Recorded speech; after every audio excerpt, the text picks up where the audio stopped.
સુરત શહેરમાં છેલ્લા કેટલાક સમયથી વિચિત્ર અને ચોંકાવનારી ઘટનાઓ સામે આવી રહી છે। આવી જ એક ઘટના શહેરની એક સોસાયટીમાં બની છે, જ્યાં એક યુવકે ઘરેથી બહાર નીકળતા જ સાપે તેના પગમાં ડંખ માર્યો। સમગ્ર ઘટના નજીકમાં લાગેલા સીસીટીવી કેમેરામાં કેદ થઈ ગઈ છે। મળતી માહિતી મુજબ યુવક પોતાના ઘરેથી બહાર નીકળ્યો હતો ત્યારે અચાનક જ રસ્તા પર રહેલો સાપે તેના પગમાં ડંખ માર્યો। અચાનક બનેલી આ ઘટનાથી યુવક ગભરાઈ ગયો। આસપાસના લોકોએ પણ દોડી આવ્યા। ત્યારબાદ યુવકને તાત્કાલિક સારવાર માટે નજીકની હોસ્પિટલ ખસેડવામાં આવ્યો। ઘટનાના સીસીટીવી ફૂટેજ હાલમાં સોશિયલ મીડિયા પર ઝડપથી વાયરલ થઈ રહ્યા છે। વિડીયોમાં સાપ અચાનક હુમલો કરતો જોવા મળે છે, જેના કારણે સ્થાનિકોમાં ભયનો માહોલ સર્જાયો છે। શહેરમાં વરસાદી મોસમ દરમિયાન સાપ સહિતના ઝેરી જીવજંતુઓ રહેણાંક વિસ્તારોમાં દેખાવાની ઘટનાઓ વધી રહી છે।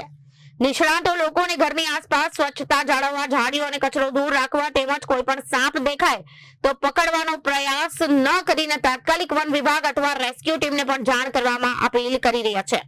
હાલ યુવકની સારવાર ચાલી રહી છે। તેની તબિયત અંગે વધુ માહિતીની રાહ જોવામાં આવી રહી છે।